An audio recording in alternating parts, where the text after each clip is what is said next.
This is Lee back once again for another video. A little something different this time.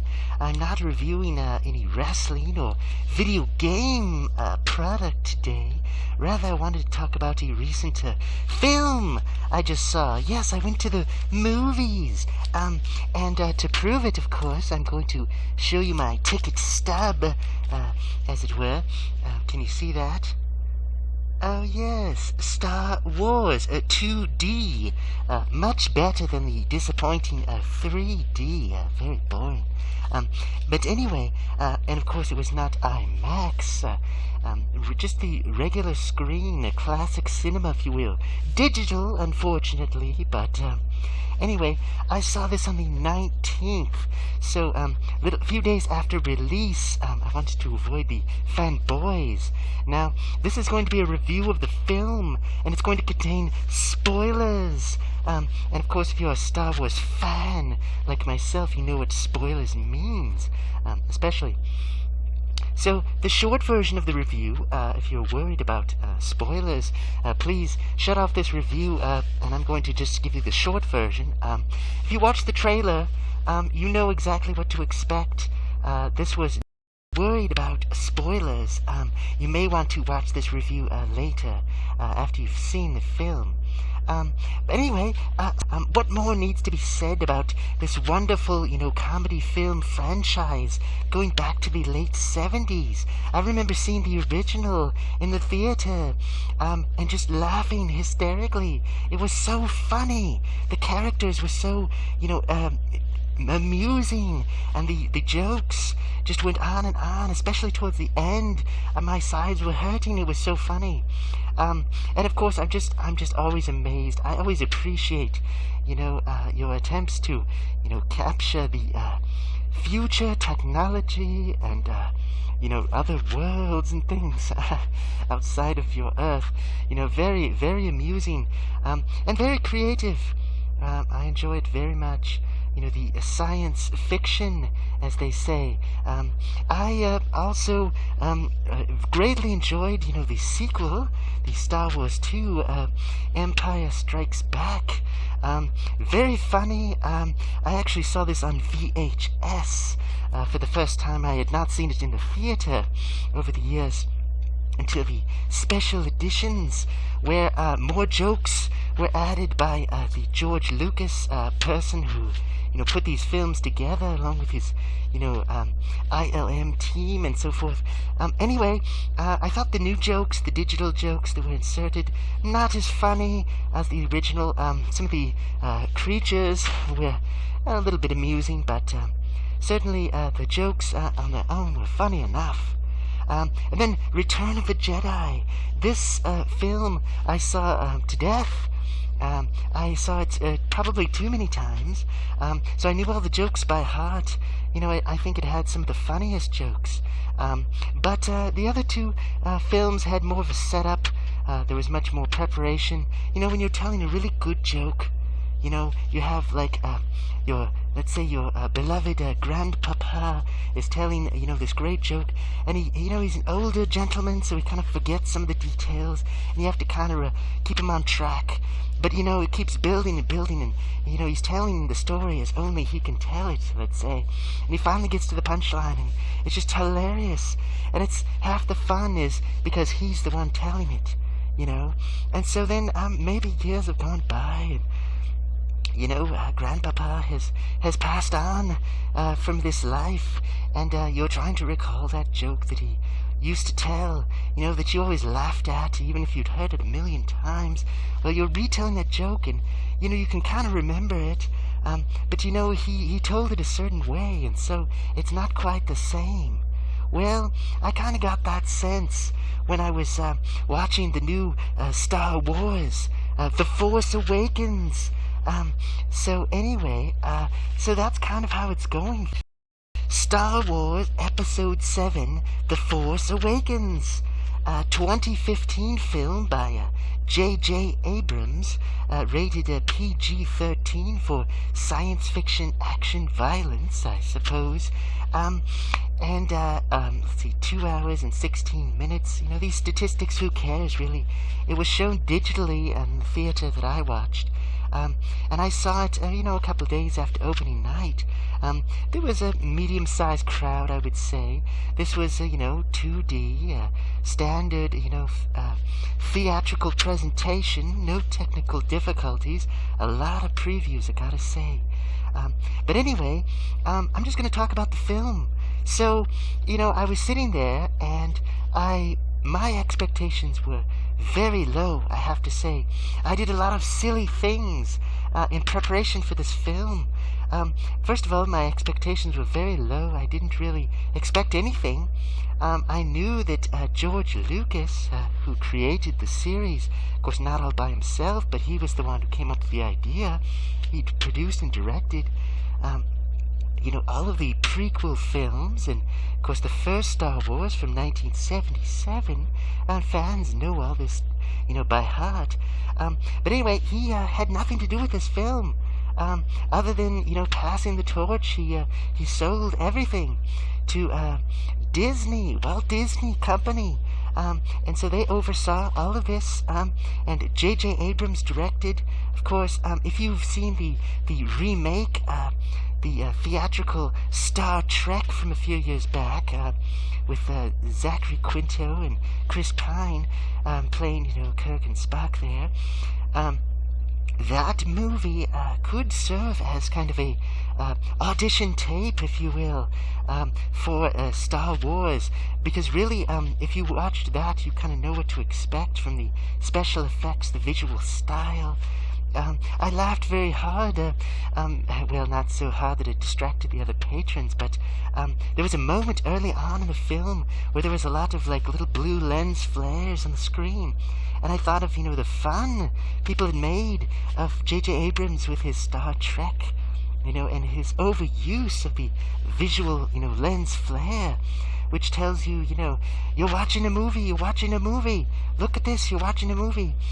Of course, digital film, have no real reason to have these. You can just add them yourself, I suppose, but there you go. So there was just a moment where there's some lens flares, and I kind of chuckled to myself about, this ongoing joke. Anyway, more about the film itself. So I was sitting there, and I was thinking about, all the funny jokes, and the just funny situations, and the, laughable characters from the previous films, the prequels with all the CGI, in your face, so much activity going on. Well, anyway, I had laughed very hard during the episode 2 and episode 3. Episode 1, it took me a little getting used to. Some of the jokes weren't very good, they kind of fell flat, kind of, maybe for a younger audience, but I was really laughing by the end. Whereas with The Force Awakens, I was sitting there, and I was seeing these, and hearing these jokes out of this comedy film, and, I kind of smiled a few times, I kind of chuckled a little bit, but it's like, I've heard that one before, I've heard that joke. Here's a reference to another joke, but you forgot the punchline, and, these characters, kind of remind me of the other characters, but, it's just not the same. It's like they're trying, you're trying to tell Grandpapa's old joke, but you're just forgetting some of the details. You're not telling it the way he told it. And it's not just that, Grandpapa is no longer around to tell the joke. You're doing the best you can, but, he just somehow just made it that much more funny when he was telling it. And for some reason, even though all the elements of the joke, the beginning, the middle, and the end, the punchline, but the delivery is just a little bit off. That's how I felt when I was sitting there watching The Force Awakens. It just wasn't as funny. I kind of smiled, I kind of chuckled a few times, but I wasn't just, my sides weren't hurting. I wasn't, just unable to breathe like with some of the others. No, to be fair, there were moments, of course, in the prequel trilogy where I didn't laugh as hard, and there were certain jokes that weren't funny, but here, it just wasn't. It just wasn't the amusement I was hoping for. Now, I was looking at RottenTomatoes.com, and of course I wasn't paid by them or anything, and I'm not one of their reviewers, but The Force Awakens, as of now, has I believe a 95 or 96% fresh rating, meaning that, so many of these critics, loved it. But if you go back and you look at all the other Star Wars movies, it's higher than, it's higher than the prequels. It's higher than The Phantom Menace, of course. It's higher than Attack of the Clones. It's higher than Revenge of the Sith. It's higher than the original Star Wars. It's higher than Empire Strikes Back. It's higher than Return of the Jedi. So these critics are basically saying this is the best Star Wars film ever made. And I can't believe that. I don't buy that for a second. That's completely silly. It's ridiculous. And if you're anything more than a casual fan of Star Wars, I think if you watch The Force Awakens, even if you see it in 3D and an IMAX theater and you've got a big popcorn and a big, gallon of whatever fizzy, drink that you consume, you still will be disappointed. I think there's so much anticipation. I can hear the excuses coming in already. What? Lee, you didn't like The Force Awakens? That's ridiculous. You have to like it. Everyone likes it. Not true, not true. If you go online, you'll see many reviews where people, bash the film. And I went out of my way not to read any reviews before I created this. When I looked at Rotten Tomatoes, I just looked at the percentages. I just saw that, they gave it a 95 and 96% out of, 200 some reviews. So they loved it. They thought it was great. And the summary was that they said it injected new energy into the series. I greatly disagree.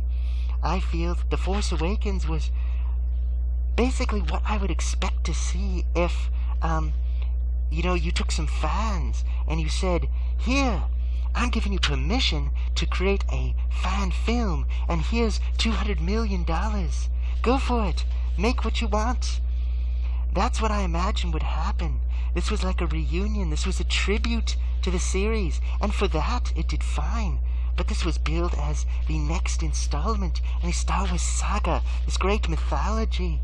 And I realize it's, the silly comedy films, it's not really, a religion. It's not a great classic.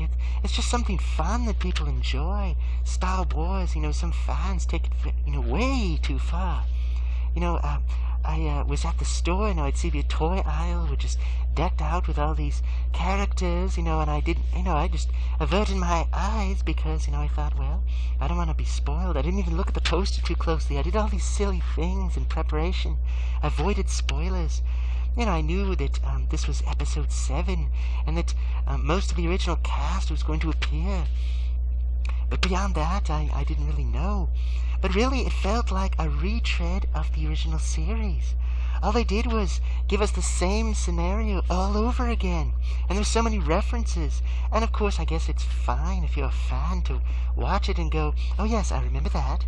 I remember that. Oh yes, that's that person. Oh yes, and then there's that. And oh, I'm seeing something, and, it has so much weight for me, because even though the film isn't telling me anything, I know this is an important character, an important person from all the other stories. But see, when I watch films like that, I just think to myself, well, I'd rather be watching that film. I'd rather be watching that, not this. I mean, if I went to a fan convention, and I saw someone and they said, look, I made the Stormtrooper costume. Look how good it is. Look how detailed. Look at all the, time I spent on the little gizmos and gears. And, I really polished it up, and it's really nice. And look, I've got this little, laser gun. And when I press the button, it makes a little noise. And it's like, wow, you did a great job. And oh yeah, I spent $1,000 to put this together. Well, great, good for you. But really, that's just a fan who's trying to, create something on a limited budget. But when you have $200 million, this is all you can do, really? Now, the fan excuses I can hear already in my ears. The complaints, people saying, Lee, How could you? You're just an obsessed fan. Your expectations were too high. You imagined this would be 30 years, accumulated stories. And George Lucas wasn't even involved. You should have had your expectations set lower. Well, they couldn't have been lower. I really didn't care about this film. I thought, well, they'll eventually make it. Once George Lucas sold the rights to Disney, I thought, well, of course they're going to make more money off of this. How could they not? They're a profit-making machine. Of course they'll do it. And it's not because George Lucas wasn't involved. Think about the prequel films. I actually preferred the originals. They were much funnier than the prequel films, even though the prequels had their moments, their side-splitting, moments. I just thought that, George Lucas, he did a great job in the first two films. The third film is actually one of my favorites, but a lot of that is nostalgia. I understand that. The prequel films, had their moments, but George Lucas was much more heavily involved in those, and I felt they were of lesser quality. So as long as he collaborated with others, I think that really brought out the best. Because he had so many ideas, and those were organized by others and kind of refined into a really decent, entertaining product. And I'm not even getting into the expanded universe and all these comic books and toys. I shouldn't need that to enjoy a film. That's just extra. That's to make extra money off of fans. And some of those stories are interesting, but if you're watching The Force Awakens, you'll notice there's a couple details here and there that look like they were lifted, borrowed from the expanded universe. Unfortunately, a lot of the interesting story, in the opening crawl takes place off screen. So here's the spoiler, the storyline, which, for a review, why would you need a synopsis? But I'll tell it to you. The film The Force Awakens begins, it gives you an opening crawl, a text telling you what happened, last time. And, this is, of course, a throwback to those old serials that George Lucas loved so much. And I'm not talking about Frosted Flakes. I'm talking about these little adventure stories that would appear in the theater before the main feature. And there'd be episode 20 and episode 65 and whatever. And there'd just be these little low-budget, kind of action, sci-fi little adventures. And, kind of, a little romance, a little humor thrown in. Well, anyway, the tone of this film was a little more serious. There's a lot more deadpan. There were a couple moments of kind of, smiles and laughs, but it was mostly serious, played straight, and it wasn't really that dark. I'm surprised it was rated PG-13 because really the violence in it really wasn't that intense, compared to the other films. There was I suppose there were some monsters, these very obvious CGI monsters, gobbling up people, but, that you really didn't see a lot of gore or anything like that. And the little tentacles got chopped off and there's like gooey, blood. But, I don't know if that would scare any children, who can tell it's so obviously fake. There was a moment, generally I felt that the CGI blended very well with everything else. Of course, we're so used to seeing these Star Wars elements, blasters and lightsabers and little, spaceship engines, that it's really not a big deal. But Chewbacca, this Bigfoot, character, from your Earth, lore, he had this, face, of course, and a couple of times that I couldn't be sure, but it almost looked like his face was animated by a computer. I could be wrong. Then, of course, there was, Emperor Gollum, and I was shocked to, he looked exactly like that character from the Lord of the Rings, comedy series. Anyway, he was this giant. First you think he's this giant, but really he's a hologram sitting in a chair. So, okay, it's the same as before. It's the Emperor. Anyway, he was played by the voice actor who does Gollum from Lord of the Rings. So there you go. So I wasn't crazy. And you have so many elements where it's kind of just the same thing, as before. And I'm getting a little bit off track, but let me get back to that story.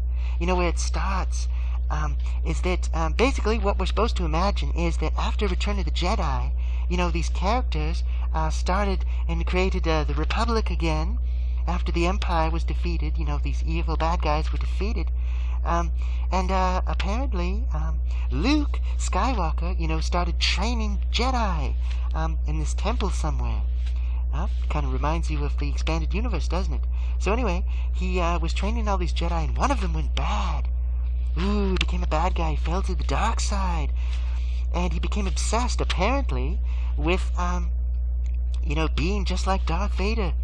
So he created this red lightsaber with little two things coming out the side, like a little, and people made fun of that, but it's, I guess it's, so you can block the lightsaber a little easier, but there's little metal on the sides, and who cares about that? Anyway, so he wears a black mask that changes his voice, and anyway, apparently, off camera, this Jedi school or whatever, this bad guy killed everybody.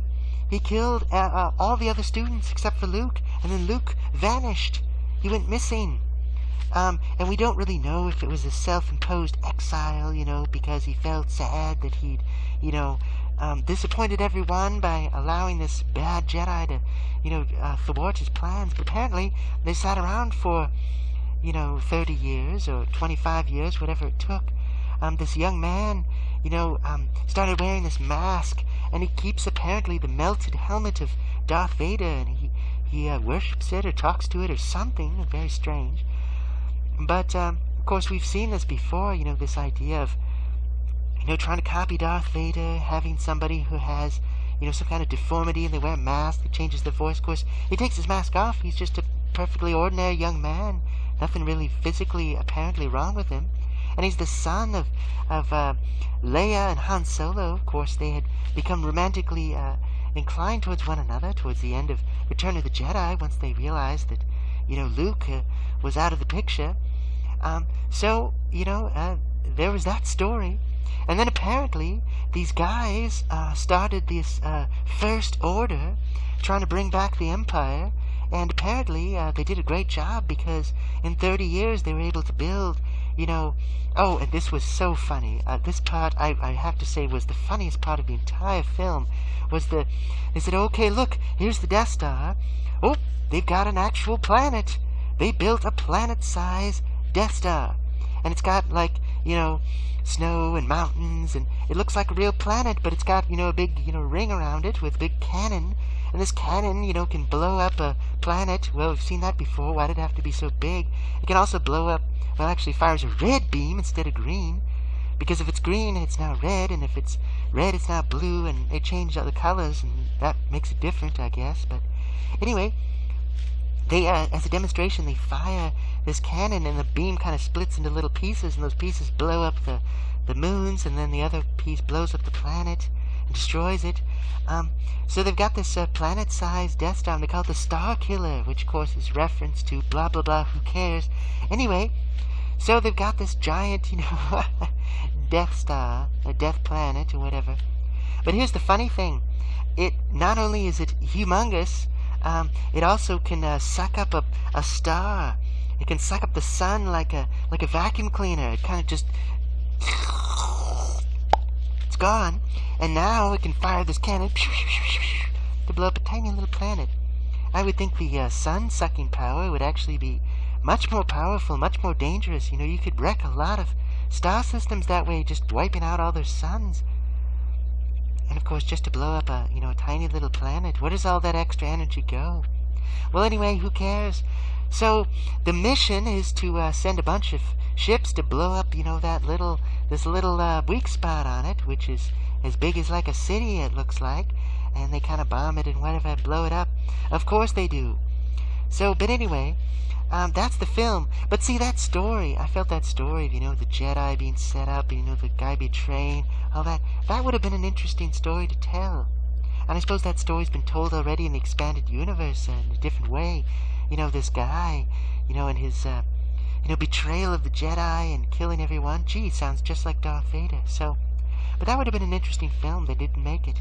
Instead, it kind of starts out, and it's like that old, oh, sad, everyone's old. Oh, that was a long time ago. Everybody's forgotten. Everything's in ruins. Let's start it all up again. I'm getting too old for this stuff, start over. Whatever. So you got old Han Solo, you got Chewbacca who looks the same, you got R2-D2, but he's shut off until the very end. C-3PO makes a cameo. You know, you hear Yoda's voice, but you never see him, because he's dead. You don't see any Jedi ghosts or anything. You know, you see the hyperspace, whatever. What else is there? Basically, the plot of this movie is that you've got two young people. One of them is a stormtrooper, and he kind of gets sad because he doesn't really want to kill innocent people, and so he leaves. And then you got this young woman who lives on a planet that's just like Tatooine from the original, but it's not. It's just another desert planet, totally different. But anyway, the two of them kind of get together. And there's some other supporting characters. There's a young pilot, part of the Resistance, so it's like the rebellion. Even though you've got the Republic, you never really see it. So I guess we're supposed to imagine that this First Order of the Empire is, you know, wiping out the Republic. Did they kill everyone? We don't know. Han Solo's going back to his old smuggling ways. And Leia, I guess, is working with some people, the Resistance, I suppose. So they kind of gone and done, you know, just kind of recreated the original story, just with, you know, the aged actors and some new characters. So these two young people, you know, they kind of traipse through Wonderland, and they kind of say, oh, look, there's the Millennium Falcon. Oh, look, there's the lightsaber that Luke had. Oh, look, there's that. They've even got this character, the CGI, you know, person, who has a big kind of potato-looking head, kind of orange skin, and of course I'm not judging, you know, standards of beauty, but this character, you know, is kind of the Yoda of this film. You know, she's got big glasses, you know, and I appreciate that in a person. But anyway, she kind of like directs them and plays that same role, and it's very similar, and it's supposed to remind you, hey, remember Yoda? Well, here's someone kind of like that. And you got someone like the Emperor, and you got someone like Darth Vader. Han Solo is there.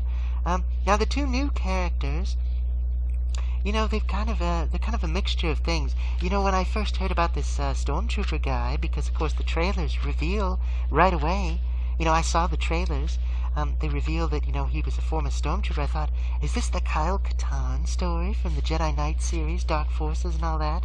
But it's not really quite that. It's a much more simplified, you know, version. But he's kind of like, you know, the guy that's guiding us through. He's Alice.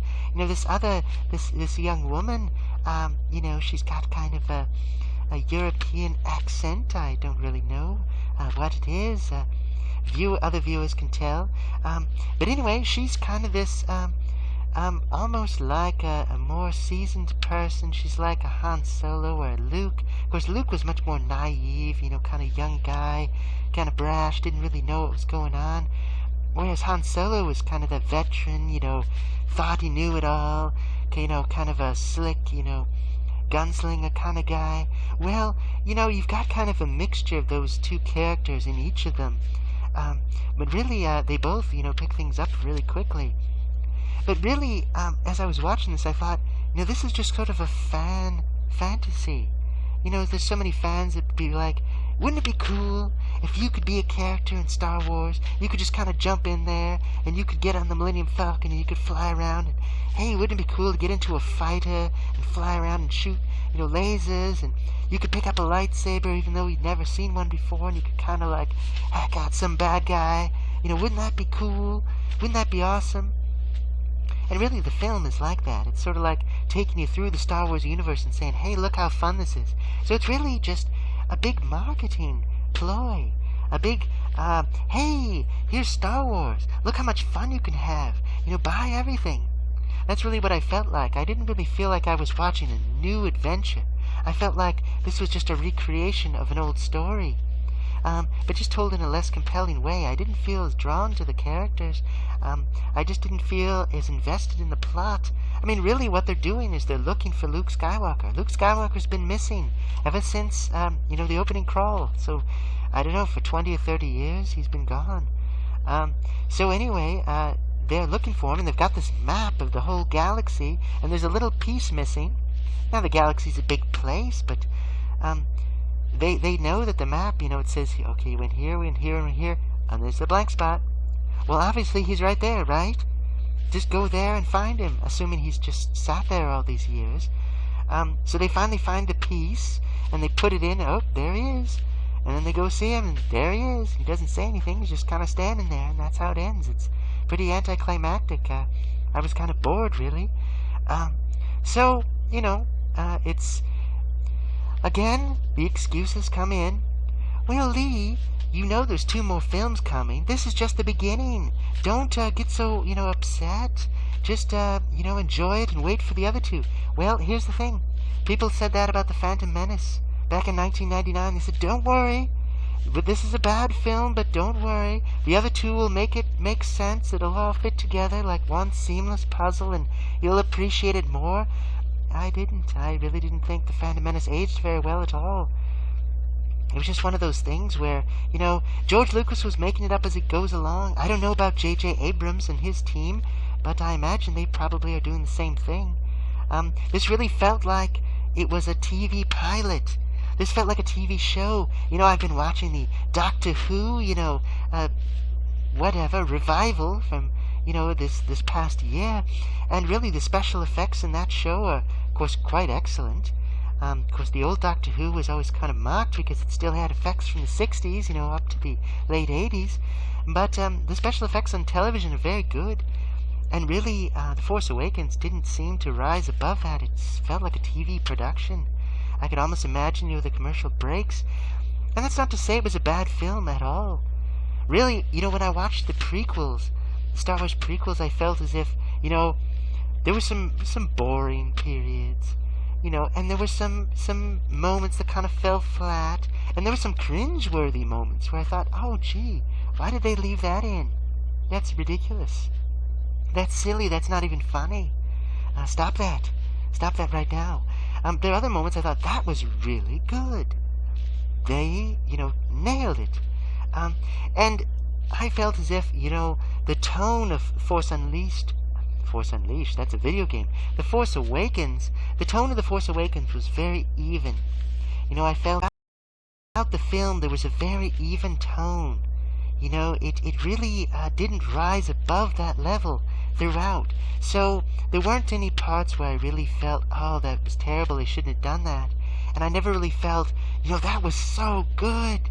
It was just kind of like safe. It was mediocre. And the thing is, Star Wars has become so big. It's too big for its own good, really, as a franchise, So the Star Wars name both helps and works against these films. Everyone rushes out because they're fanboys. It's Star Wars. I have to like it. I have to buy it. I have to be part of it. It's part of my, life.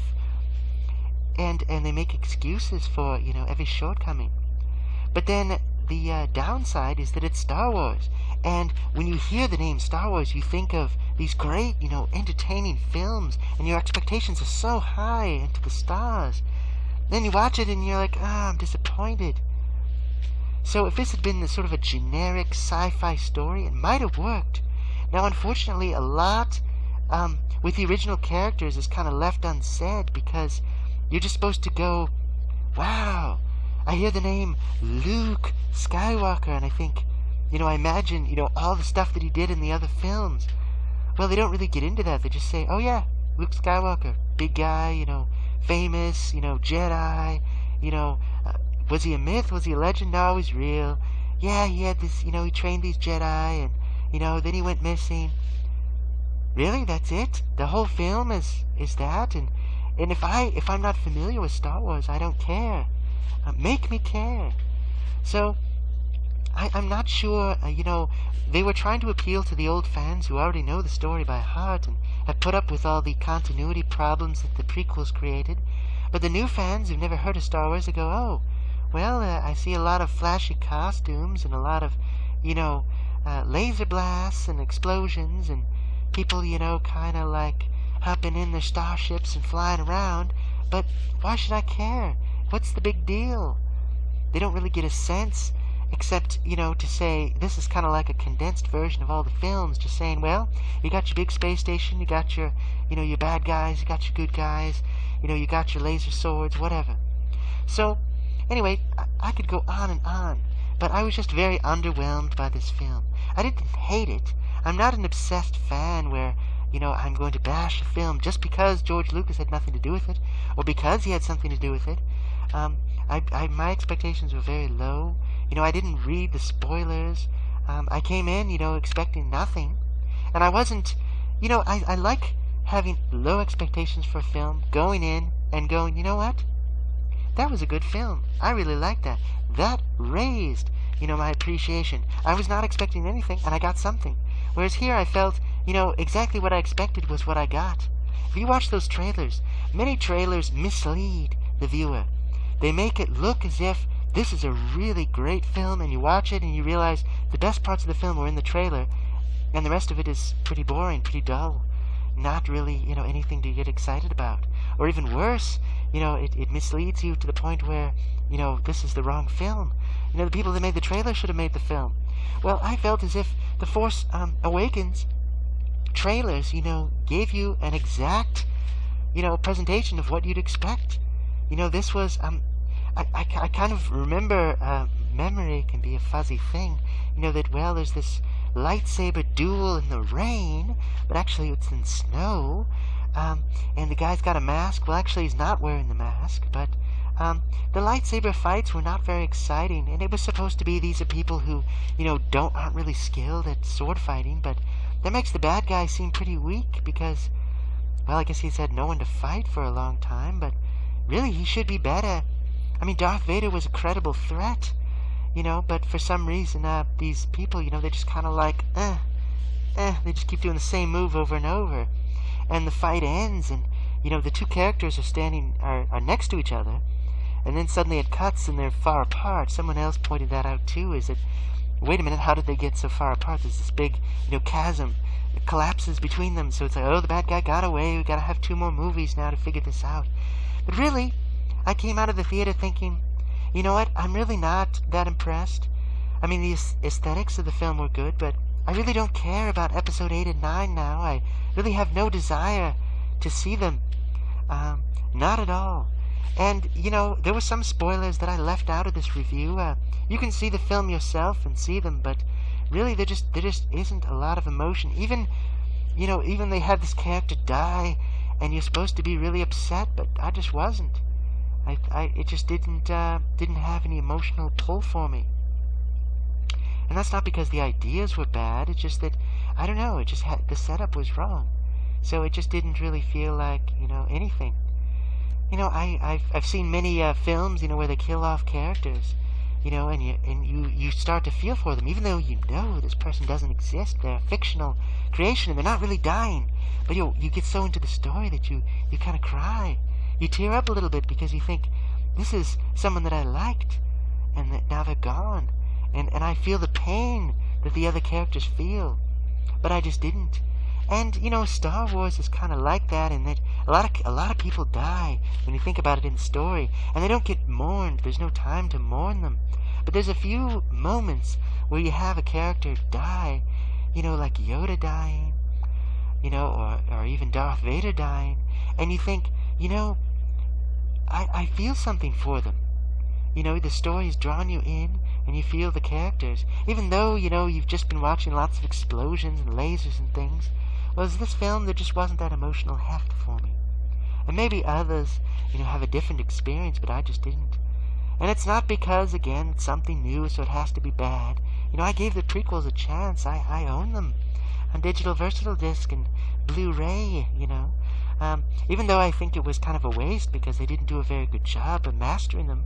But nevertheless, I owned them, and there were parts of them I liked. So I gave this film a fair shot. But I've no desire to go back and see it again, honestly. If you told me right now, hey, it's available on Blu-ray, you can buy it right now, I'd say, that's okay. If it was on TV, I might watch a little bit of it, but really, the film is kind of just like showing you shiny toys. Look at this stormtrooper armor. Look how shiny it is. Look at these little laser guns, the little blinky lights. Look how glowy these, laser swords are. Look at these ships, so, detailed. And look at the new paint job. Because really, you kind of get all the same stuff. It's just, painted a little differently. So it's just a lot of aesthetics. So if you're a collector, you're like, okay, I want that one, and I want that one, and I want to buy that one, and I want that one on my wall, and that one on my mantelpiece, yes, and I want to, download that one and scan that one. It's like a catalog, a Christmas wish list. But that's not enough for a film. A film has to have more to it. Imagine Lord of the Rings if all they did was they spent time, staring at all the swords and the armor. I mean, you get moments of that in that film series, but, it doesn't really spend all the time. So, really, the visual stuff, it just kind of makes the whole experience kind of hollow. So that was my experience of The Force Awakens. Not a bad film, but not a great film. And certainly not worthy of all the praise it's been given. I think, I just imagined that, Disney took the safe way of just kind of creating sort of a tribute, nostalgia film. Not a new episode of Star Wars, not really moving the mythology along, as they say. Just kind of, hey, go out and buy Star Wars products because they're great. It made me want to watch the other films. I didn't hate it. It was even in tone. There weren't a lot of cringeworthy moments, but it never really rose to that level of greatness. It didn't really give us anything new. And that's been the difficulty with Star Wars is, these expanded universe stories, they go out and sometimes they just kind of like remix and remake the whole original story. It's like watching Terminator 1 and Terminator 2 back to back, or Back to the Future Part 1 and 2 back to back, or, Alien and Aliens. Great comedy film series, by the way. I should review them sometime. But anyway, it's just like you've already told the story, but you're just telling it again with, updated special effects. And really, there wasn't a lot. I mean, there was a lot of action in this film, but the action pieces were not as over the top as you would imagine. They just weren't as exciting. It reached kind of ridiculous levels in the prequels. These huge battles going on, and like 4 or 5 different battles cutting back and forth. But at the same time, it succeeded in, kind of giving you that edge of your seat, excitement. And where could they go from here? This is more subdued, sober, like a TV show kind of thing. Again, like a TV show or a fan film. That's really what you get with The Force Awakens. So, that's it. That's all I'm going to say about The Force Awakens, except maybe in the comments section if you want to leave me your comments and bash me because I'm an obsessed fanboy who, can't like anything, and which of course is not true. I'm just being sarcastic there. You guys like sarcasm, I'm sure. Another form of humor. But anyway, so I wish I could have enjoyed this film more, but I didn't. Didn't hate it, just really didn't expect much and didn't get much in return. There you go. So The Force Awakens, go out and see it if you want, but my recommendation is, wait till it comes on TV, wait till your friend says, hey, I got the Blu-ray, let's watch it. Go for it, watch it on your, digital device. But a better option, just dig out the original trilogy, the original Star Wars, Empire Strikes Back, Return of the Jedi. Watch those. They're great. If you like the prequels, watch those. But you're really not getting anything new or improved this time. Just a couple young actors, and some, you can sort of see the old actors, but it's all the stuff you'd get at a fan convention anyway. So there you go. So all right, thanks for watching, and next time we'll be reviewing something else. Goodbye. Believe it or not, I am a fan of Star Wars, but I don't consider myself a fanboy. I'm not obsessed with Star Wars as if it were some kind of, a lifestyle or something. Really, the fandom has gotten kind of out of control. I do have a t-shirt, but that's the only piece of merchandise I can flash on the screen. I own some of the toys. I own some of the models and things and movies, so I think I'm more than just a casual fan, but I've become more like a casual fan lately, so I feel my opinion of this film, is perfectly fair because, I'm not going to just spend all my time getting into the details of, well, this continuity is slightly off and, back in, whatever chapter, who cares about that? I'm more concerned is this an enjoyable film? And is this a worthy successor to the series that we've enjoyed so far?